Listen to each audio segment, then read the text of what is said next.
mehmon bormidi? Ko'rmayapsizmi? Bo'ldi, bo'lmasa sizlar o'tiraveringlar, men ayvonda o'tiraman. Nima deysan endi o'rtoq? Bizning erimizning ishini shunaqa tayini yo'q-da.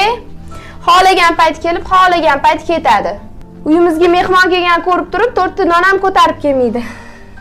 O'rtoq, oldingni xijolatdaman, stolga biron narsa ham qo'ya olmadim. Bizning erimizni topish yaxshi emas-da. Kimsan? Taksist bo'lib ishlaydilar. Taksistni xotiniman-da, endi nima deysan?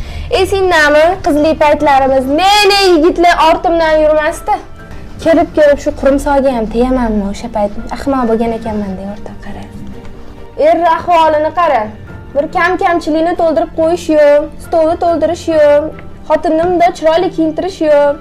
Bu joyga borish yo'q. Aytasana yana qo'shilmayapsan hech kimga deb. Mana shuni dastadan qo'shilmay yurmas endi hech kimga. Bizning erimiz taksistlik qilib 100 mingdan kam topsa topadi, lekin undan oshmaydi. O'shaning uchun ham kosasi oqarmaydi buni.